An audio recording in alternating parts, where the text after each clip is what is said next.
लिखा गया, इसके पीछे की बहुत बड़ी कथा है। एक बार गोस्वामी तुलसीदास जी महाराज एक गांव से गुजर रहे थे। अचानक एक रोती हुई महिला गोस्वामी तुलसीदास जी के चरणों में आके गिर पड़ी, कहने लगी महाराज आशीर्वाद दे दो।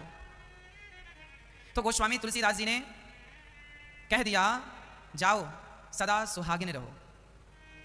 एक स्त्री को सबसे इससे बड़ा वरदान और क्या होगा, उसको ये कहा जाए सदा सौभाग्यवती रहो, सदा सुहागिन रहो, सदा सुहागिन रहो। इससे बड़ा वरदान क्या चाहिए पतिव्रता नारी को। गोस्वामी जी को लगा ये रो रही है, कोई संकट है, तो कह दिया जाओ सदा सुहागिन रहो। जब गोस्वामी जी ने आशीर्वाद दे दिया तब उस महिला ने रोते हुए कहा महाराज मैं तो आपके चरणों में इसलिए आई हूं कि मेरे पति मर चुके हैं। उसके पति मरे पड़े थे और उसे पता चला कि नगर में गोस्वामी श्री तुलसीदास जी आए हैं। उस समय तुलसीदास जी बड़े विद्वान बड़े भक्त के रूप में समाज में पूजे जाते थे। उस महिला को पता चला कि मेरे पति, उसके पति मर गए अचानक, और जब पति मरे उसे पता चला कि नगर में गोस्वामी श्री तुलसीदास जी आए हैं, चरणों में गिर पड़ी और अचानक तुलसीदास जी के मुख से निकल गया सदा सुहागन रहो।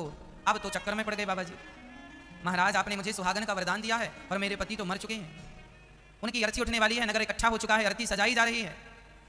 तब तुरंत श्री गोस्वामी जी ने भगवान से कहा प्रभु ये क्या लीला है आपकी, यदि मेरे मुंह से कुछ निकला है तो नाथ मैं अपनी वाणी कभी नहीं बोलता, मैं तो जो बोलता हूँ रघुनंदन आपकी ही वाणी बोलता हूँ। शायद आपने ही बुलवाया है और आपने बुलवाया है तो फिर ये वचन मिथ्या नहीं होना चाहिए।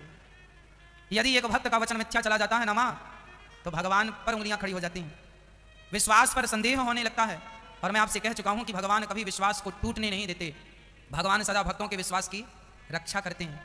जब श्री गोस्वामी तुलसीदास जी ने बड़े भाव से वहां बैठकर बेटी तो चिंता ना कर अब राम जी कुछ करेंगे, गोस्वामी जी वहां बैठकर पर सीताराम सीताराम सीताराम सीताराम सीताराम सीताराम सीताराम सीताराम जपने लगे और ऐसी श्रद्धा ऐसी भावना से जपे और भगवान उनके जपन से भगवान उनकी भक्ति से ऐसे प्रसन्न हुए कि हमारे भक्त का वचन मिथ्या ना हो। उसका मरा हुआ पति उठकर बैठ गया। सबके देखते देखते यह बात हवा की तरह सारे संसार में फैल गई कि तुलसीदास जी बड़े चमत्कारी संत हैं। उस समय अकबर का शासन था। शासन किसका चल रहा था? अकबर का।